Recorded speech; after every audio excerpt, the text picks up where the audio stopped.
Desde que eu me reconheço como gente, eu amava Beyblade. Tive vários dos peões da primeira geração, Baku Tenshouchi, não originais, e me divertia muito assistindo ao anime, mas na época eu era muito jovem e a primeira geração definitivamente não havia sido feita para o público que eu fazia parte naquele tempo. Porém, ainda assim, o brinquedo sempre foi um dos meus favoritos, igual o Yu-Gi-Oh! Também foi. Por isso, quando eu tinha meus 11 anos e descobri na internet sobre a existência de uma nova série, Metal Fight Beyblade, fiquei apaixonado. E ainda mais quando descobri que logo iria estrear aqui no Brasil, na época transmitido pelo Disney XT. E foi aí que eu percebi que aquela era a geração feita pra mim. Desde o design dos Beys, a temática de Zodíaco e principalmente o anime. Beyblade Metal Fusion, como ficou conhecido no ocidente, ao meu ver conseguiu ser mais do que o básico de vender brinquedo. Ele conseguiu marcar para sempre toda uma geração. Metal Fight foi a segunda geração da série de brinquedos Beyblade e foi também a primeira reformulação completa do jogo da Takara Tomy, com moldes totalmente novos, focado muito mais na parte de metal dos brinquedos, além de trazer designs renovados com uma identidade visual muito bem definida. O primeiro sistema de Metal Fight, conhecido como Metal System, foi lançado lá no Japão em 2008, anos após o fim da linha Baku Tenshouchi, que teve como último sistema o que provavelmente foi a inspiração para o Metal Fight, o Hard Metal System ou HMS. Foi a primeira vez na história da linha de brinquedos que houve uma reformulação geral não apenas do brinquedo, pois o HMS mudou totalmente os moldes já naquela época, mas também dos designs, personagens, temática e a própria marca em si. Beyblade deixava de trazer ao lado do nome Baku Tenshouchi e passava a se chamar Metal Fight. O produto em si foi tão marcante em sua época que até hoje é relevante. Até hoje, conteúdos relacionados à linha de brinquedos são produzidos, sejam análises, combos, batalhas. Metal Fight conseguiu se firmar como a geração de Beyblade mais emblemática dentre as 4 que temos até então. Porém, embora o brinquedo tenha tido grande importância, o que realmente declarou essa geração como a mais emblemática foi o anime lançado lá em 2009, que ficou conhecido aqui no ocidente como Beyblade Metal Fusion. Desde a popularização da mídia de entretenimento, essa ferramenta sempre foi utilizada como um instrumento de marketing para vender diversos produtos,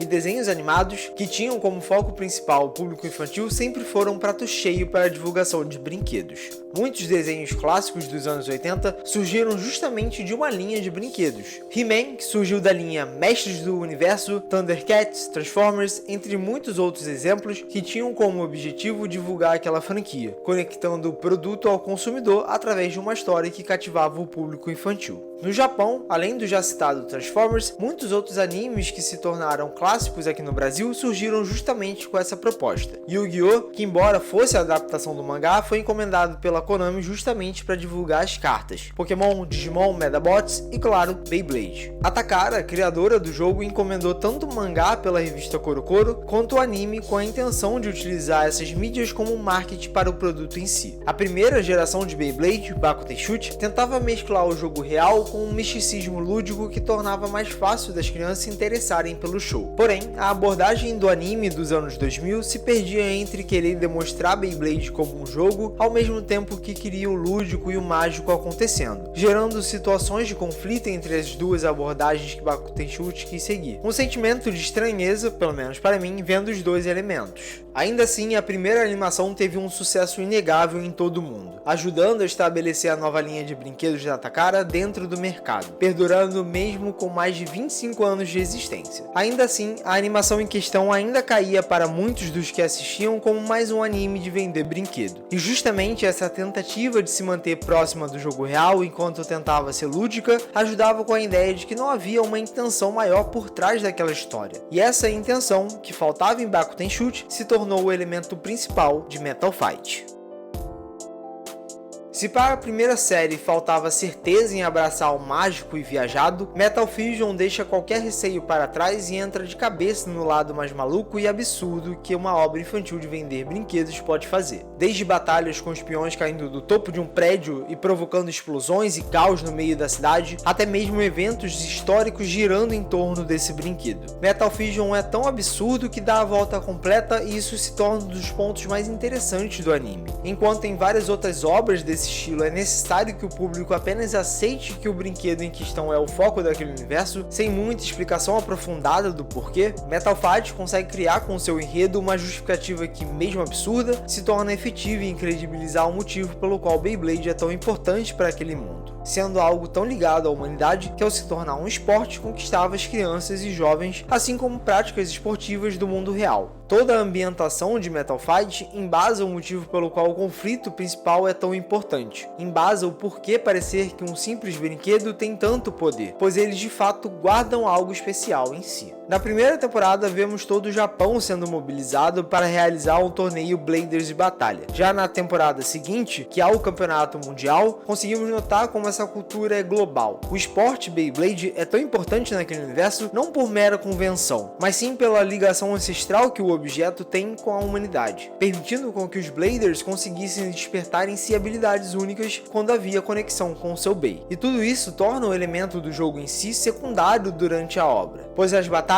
que no começo parecem normais e gradualmente evoluem para algo a mais, não são meramente uma estratégia de lançamento ou combo perfeito, mas sim uma luta de força de vontade, uma batalha entre almas que queimam pela vitória, e essa sede gera o poder mágico da série, que chamam de espírito Blader. Enquanto o foco do brinquedo é justamente a customização de peças, o tipo de lançamento, o tanto de força que vai colocar, o anime de Metal Fusion releva boa parte desse traço do produto. E é curioso pensar nisso, pois agora, mais de 20 anos depois, a franquia está na sua 4ª geração com um novo anime que está no mesmo nível de Metal Fight, mas justamente focando no lado esportivo. Mas acho que esse é um assunto para outro dia. Em Metal Fusion, enquanto o jogo do brinquedo se torna secundário, é justamente o lado de enredo e personagens que se torna o ponto principal. Sério, toda a história, desenvolvimento de personagens, arcos menores e maiores possuem uma das melhores execuções dentro desse nicho, especialmente na primeira temporada. Todo o elenco do anime envolve justamente personagens marcantes e, em sua maioria, cheios de personalidade, desde personagens menores como Ryutaro e Tetsuya, personagens secundários como Yui, Tsubasa, Ryoma, Hikaru e, claro, o elenco principal, Madoka, Benkei e especialmente Kenta, Kiyoya e Jinka, além de, claro, o personagem que talvez tenha um maior impacto na obra na cultura pop, o vilão da primeira temporada, Hyuga. Todos esses personagens conseguem ter seus momentos, mesmo que usados de forma cômica, como o caso do Tetsuya, só que ainda assim trazem consigo, além de personalidade, suas próprias histórias, motivações e ambições. Suas particularidades estão além da forma como são escritos.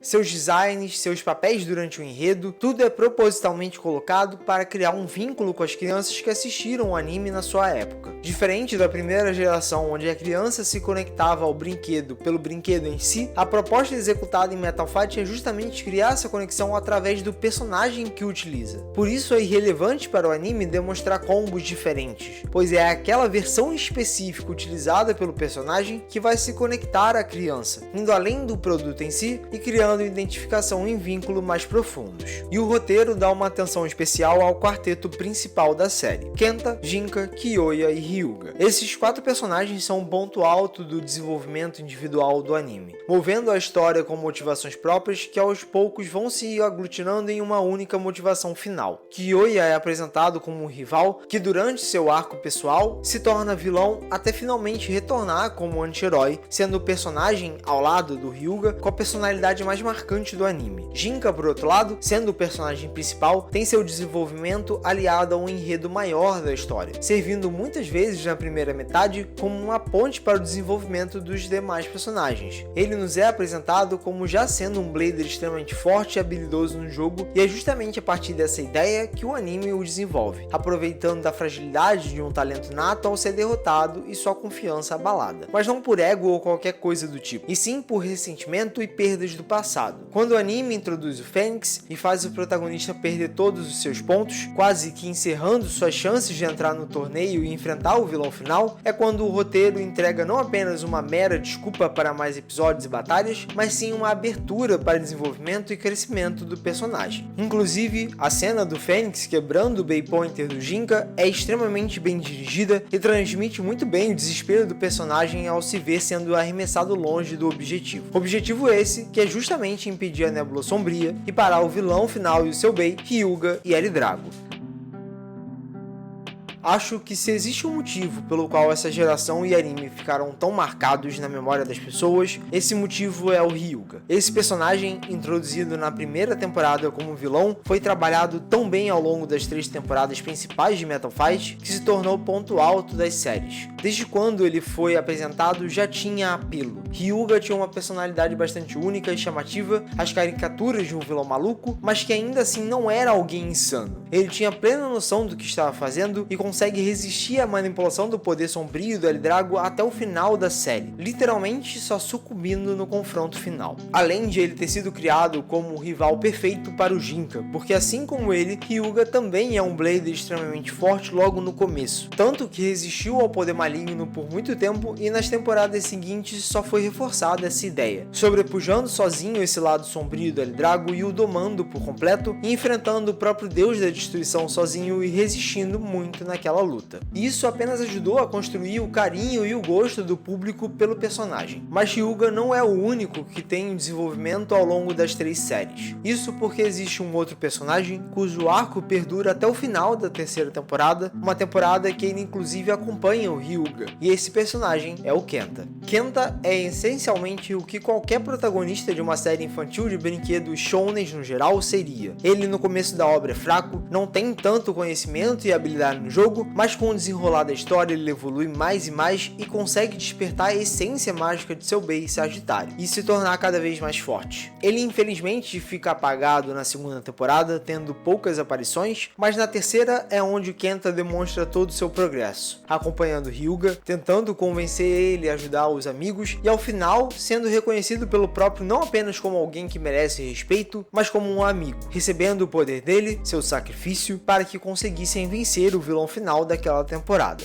Esse tipo de abordagem é o que diferencia essa obra das demais, pois enquanto muitos outros animes de brinquedo tinham a história e os personagens apenas como plano de fundo para o produto, Metal Fight Beyblade os desenvolve e aprofunda, entra de cabeça nas inseguranças, medos, remorsos, frustrações e consegue criar um vínculo com o público por conta disso, gerando um sentimento além do simples querer que faziam as crianças irem atrás dos produtos. Elas queriam aqueles Beyblades porque eles eram daqueles personagens e não por serem brinquedos em si. Todos esses elementos presentes em toda a saga Metal, mas especialmente em Beyblade Metal Fusion, tornaram esse anime tão único e marcante em sua época. E por que não até hoje? Mesmo anos depois, revisitar essa obra sempre reacende esse sentimento e confirma essa ideia. Isso porque Metal Fight fez o que poucas obras desse estilo fizeram, indo além de um simples programa de vender brinquedo, gerando vínculo, sentimento e ganhando no imaginário comum a ideia de que há algo único e especial naquela geração, naquele produto, pois de fato havia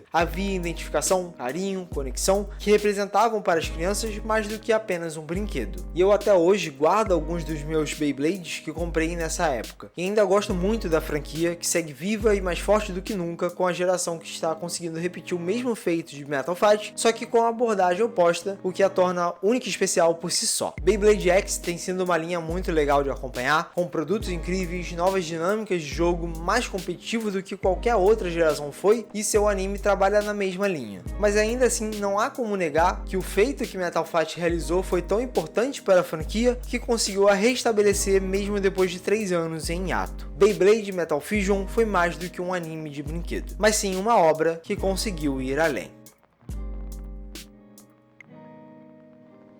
Sou o Rodrigo Lima e caso queiram e possa ajudar esse projeto a se manter financeiramente, estarei deixando meu Pix aqui na tela e na descrição. Além disso, considere se tornar um membro do canal para ter acesso aos vídeos de forma antecipada, como esse, além de conteúdo exclusivo e o seu nome aparecendo no final. Se você gostou, deixe um gostei, fique à vontade de dar uma olhada nos outros vídeos do canal se assim desejar, e eu também costumo abrir lives de vez em quando lá na roxinha, lendo, batendo papo e jogando, então sinta-se convidado. Todas as minhas redes sociais estão na descrição. Obrigado a quem ficou até o final, valeu, falou e até a próxima.